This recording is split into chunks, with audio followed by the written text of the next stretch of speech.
It's just begun. I'm saying things I've never said, doing things I've never done. Oh my God, when I see you I should it right. But I'm frozen in motion and my head tells me to stop. Feeling feelings I feel about us. Try to fight it, but it's never enough. My heart is hurting, it's more than a crush. Cause I'm frozen in motion and my head tells me to stop. But my heart goes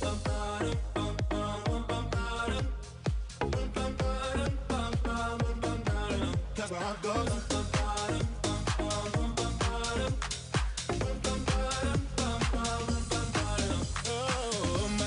oh my God, can't believe what I've become. I'm thinking things I shouldn't think, singing songs I've never sung. Oh my God, when I see you I should run. But I'm frozen in motion and my head tells me to stop.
Madison, Wisconsin! I need you to welcome Ty Shanehofer, Jr. from the University of Wisconsin-Madison. Pack it up, pack it in, let me begin. Okay, no, that's a sin. I won't ever slack up, punk, you better back up. Try and play the role and you're the whole crew will act up. Get up, stand up, come on, throw your hands up. If you got the feeling, jump up. Hello, Madison. How's everyone doing tonight? Good? Good? Yep. All right, well, my name is Ty, and I'm a junior here at UW-Madison. Yeah. And yeah, just to level with you guys, I had to leave my English midterm early to get here on time, but believe me, it is so worth it to be able to be here with all of you to help welcome the Vice President of the United States to Madison.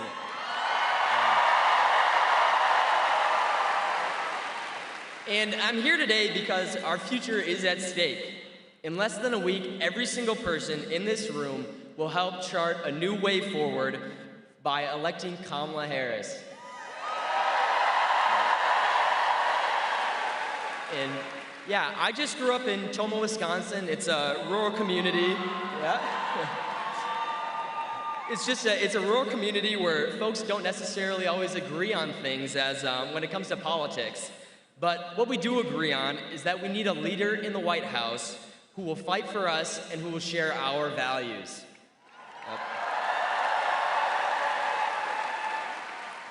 And Donald Trump does not care about students like me and students like many of you. He is responsible for making it so that our sisters, friends, and neighbors have fewer rights than our parents did. He doesn't care if we're saddled with student debt when we graduate, and he will continue to shell out big tax breaks for big oil executives as they pollute our planet while reaping massive benefits. The good news is that we have the power to choose a different future. We've got a candidate who has a plan to take on student debt, to protect kids from gun violence, and to ensure that everybody has the freedom to make their own healthcare decisions.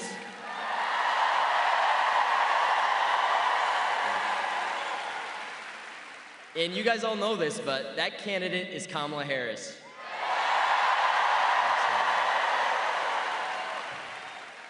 And as I'm sure many of you know, early voting is already underway here in Wisconsin. And it's super, super easy to join your friends and go out and cast your ballot. I have already gone to Memorial Union and voted early for Vice President Kamala Harris. Yeah. And along with her, Democrats up and down the ballot, because it's just too much, there's too much at stake to just sit this one out this year. And I'm encouraging everyone in this room, take out your phones, head to vote.wisdems.org, and find an early voting center that is convenient for you. Yep.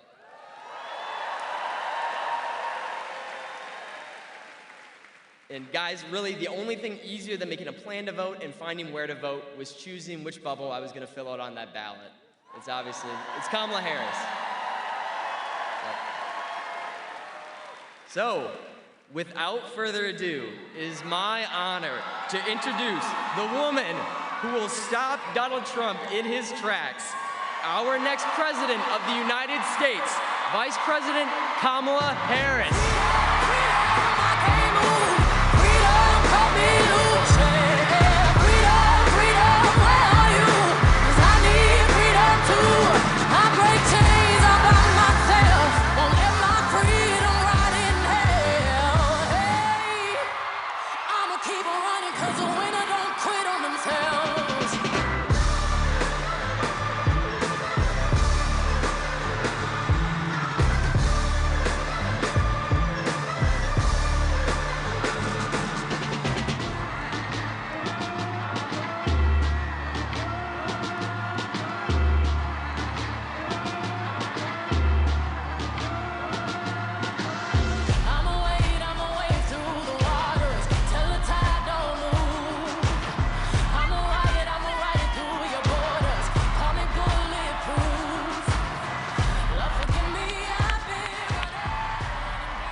Madison, are we ready to do this? Are we ready to vote? Are we ready to win? Oh, it's good to be back in Madison. It's good to be back. And many of you may know, when I was 5 years old, my parents taught at the University of Wisconsin-Madison.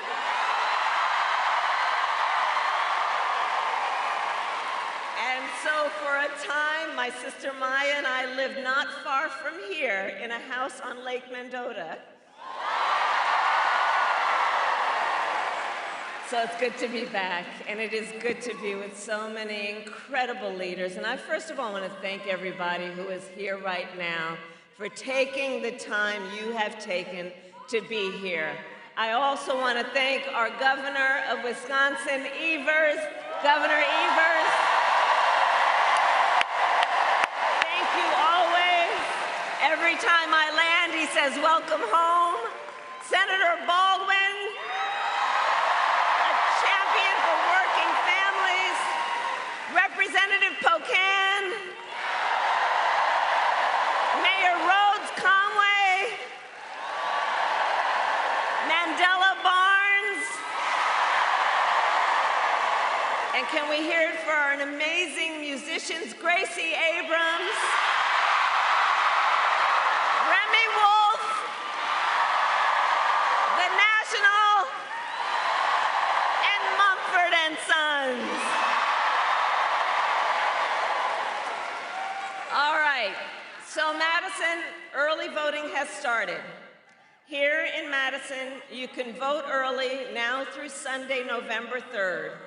And we need you to vote early, Wisconsin, because we have 6 days left in one of the most consequential elections of our lifetime, and we have work to do. But we like hard work.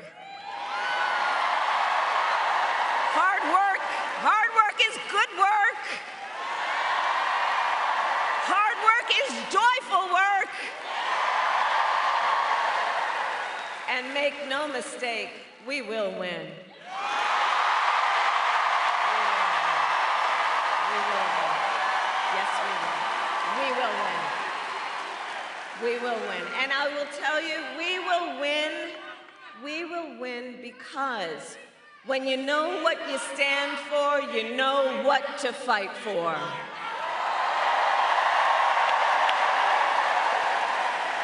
And we know we have an opportunity in, hey, you know what?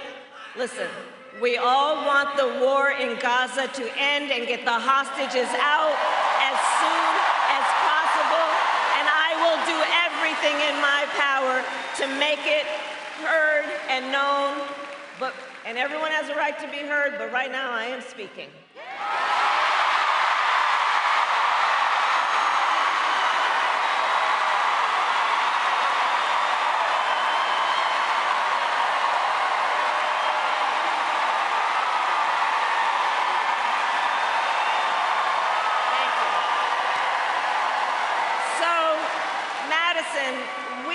An opportunity in this election to turn the page on a decade of Donald Trump trying to keep us divided and afraid of each other. That is who he is, but Madison, that is not who we are.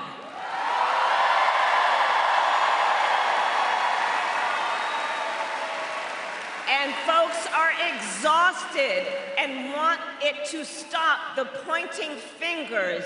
It is time that we start locking arms together as a people who rise and fall together.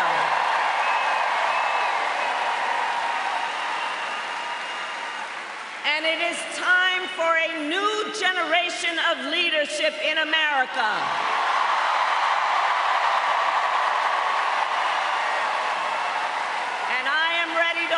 That leadership as the next President of the United States.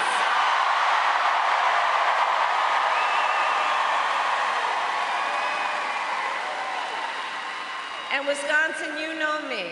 I'm not afraid of tough fights. For decades as a prosecutor and a top law enforcement officer of our biggest state, I won fights.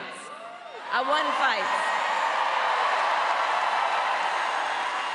against the big banks that ripped off homeowners, against for-profit colleges that scammed veterans and students, against predators who abused women and children, against cartels that trafficked in guns and drugs and human beings.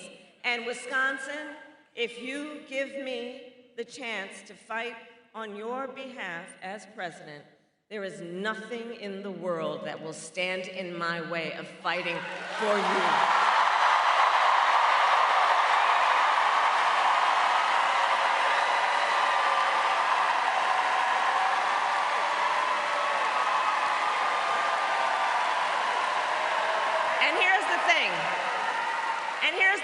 We know who Donald Trump is. This is not someone who is thinking about how to make your life better. This is someone who is unstable, obsessed with revenge, consumed with grievance, and out for unchecked power. And in less than 90 days, it's either going to be him or me in the Oval Office.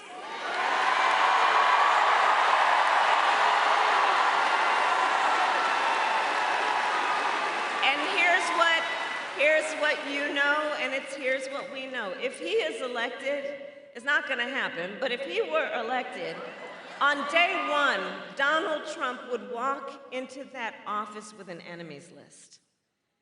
You know, he talks about the enemies from within. When I am elected, I will walk in with a to-do list focused on your needs.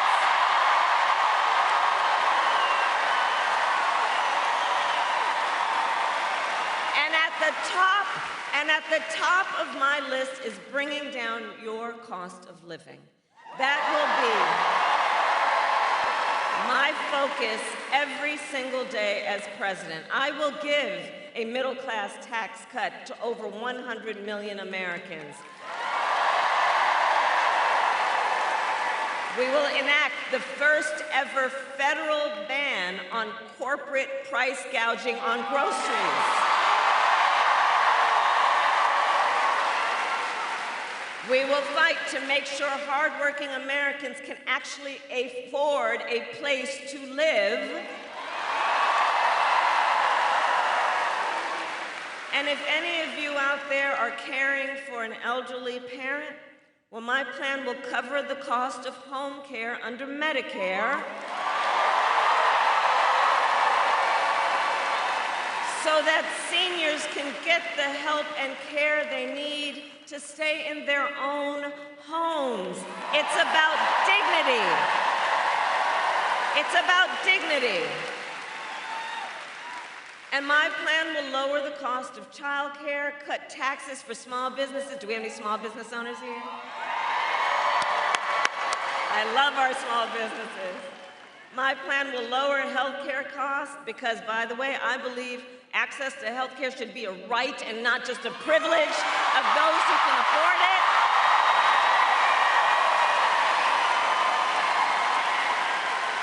It's about values. It's about values. On the other hand, Donald Trump's answer to the financial pressures you face, well, it's the same as it was last time. Another $1 trillion in tax cuts for billionaires and big corporations. Right. And this time, he will pay for it with a 20% national sales tax on everything you buy that is imported. Clothes, food, toys, cell phones. A Trump sales tax would cost the average American family nearly $4,000 more a year. And on top of that, you would pay even more if Donald Trump finally gets his way and gets rid of the Affordable Care Act. Remember how many times he's tried to do that. And you're booing because if he were successful, it would throw millions of Americans off of their health insurance and take us back to when insurance companies could deny people with pre-existing conditions. You remember what that was like? Well, we are not going back. We're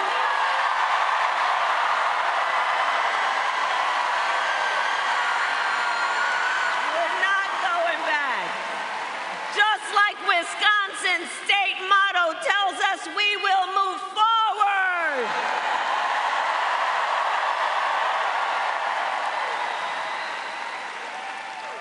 Because ours is a fight for the future, and it is a fight for freedom. Freedom. Like the fundamental freedom of a woman to make decisions about her own body and not have her government tell her what to do.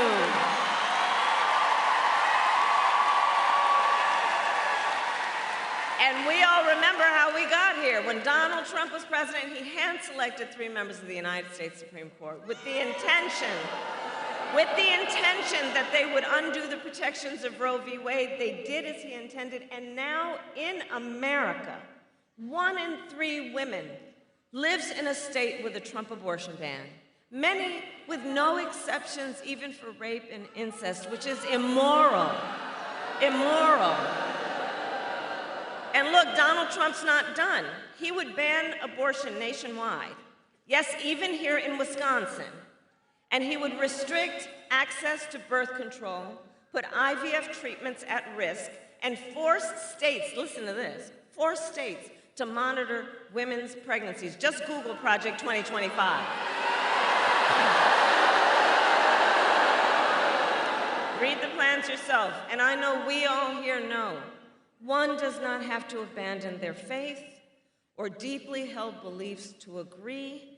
The government shouldn't be telling her what to do with her body. Not the government. Not the government. Not the government. And when Congress, together with Tammy's help, when Congress passes a bill to restore reproductive freedom nationwide, as President of the United States, I will proudly sign it into law.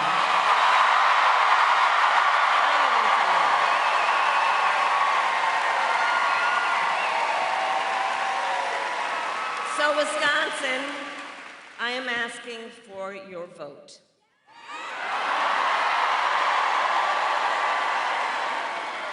And here is my pledge to you. As president, I pledge to seek common ground and common sense solutions to the challenges you face. I am not looking to score political points. I am looking to make progress. And I pledge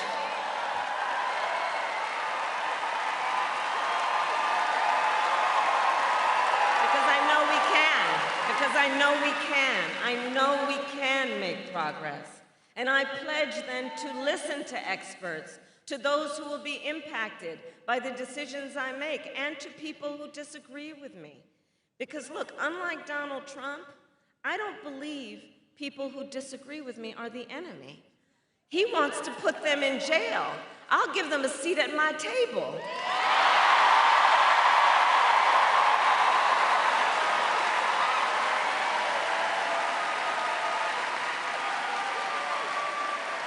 I pledge to always put country above party and self, and to be a president for all Americans.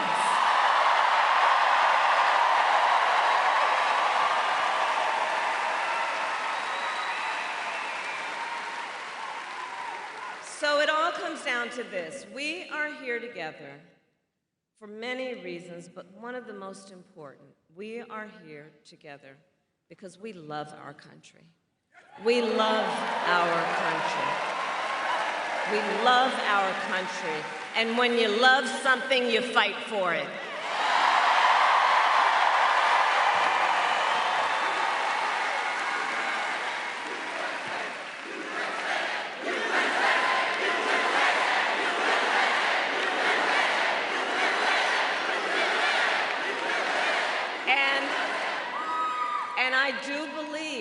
that one of the highest forms of patriotism, of our expression for the love of our country, is to fight for the ideals of our country and to fight to realize the promise of America.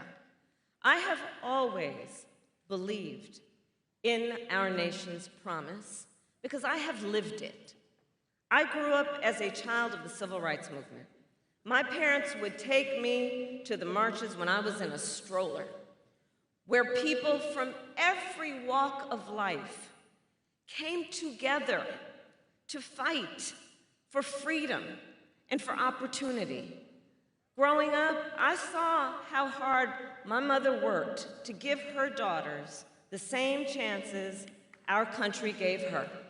And I was blessed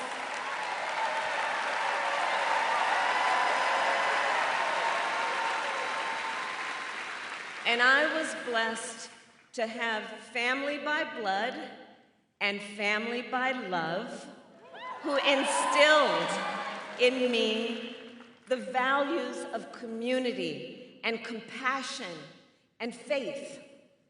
I've spent my life fighting for people who have been hurt or who have been counted out, but who never stop believing that in our country, anything is possible. I have lived the promise of America.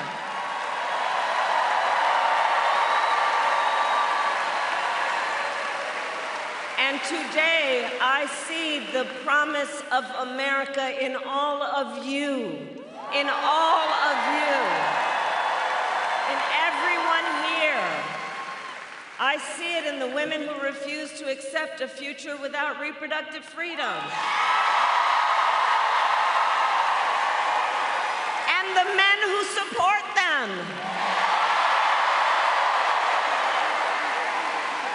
I see it in the fathers and mothers who work hard every day for their children's future. I see it in Republicans who never voted for a Democrat before, but put the Constitution of the United States over party.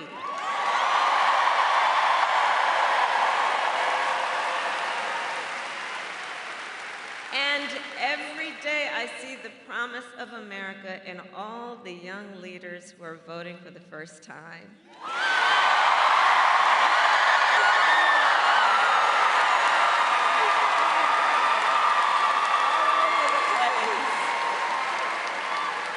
And I love your generation. I just love you guys. And let me tell you why. Let me tell you why. One of the reasons is you all are rightly impatient for change. Rightly. You, who have only known the climate crisis, are leading the charge to protect our planet and our future. You, who grew up with active shooter drills, are fighting to keep our schools safe.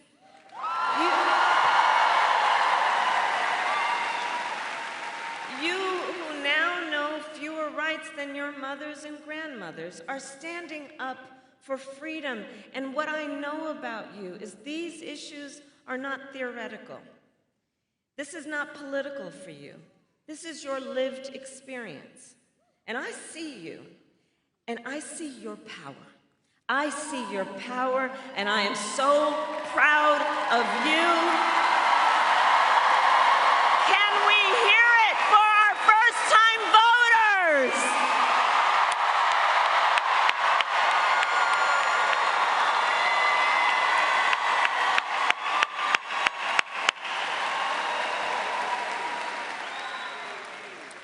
So, Wisconsin, okay, we got 6 days to get this thing done. And no one can sit on the sidelines. So let's spend the next 6 days so that when we look backward after the 6th day, we will know we did everything we could, okay? So now is the time to knock on doors, to text, to call, to reach out to family and friends and classmates and coworkers and neighbors, And as we do, here's my request. As we do all of that, let's be intentional about building community. And let's be intentional about building coalitions. Let's remember that the vast majority of us have so much more in common than what separates us. And let's approach this. Let's approach this with that spirit, and with the spirit of, in the face of a stranger, seeing a neighbor. Let's do it that way, okay? Let's do it that way. And let us remember that your vote is your voice, and your voice is your power.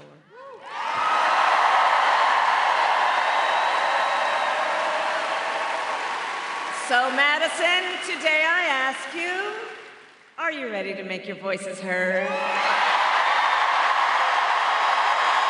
Do we believe in freedom?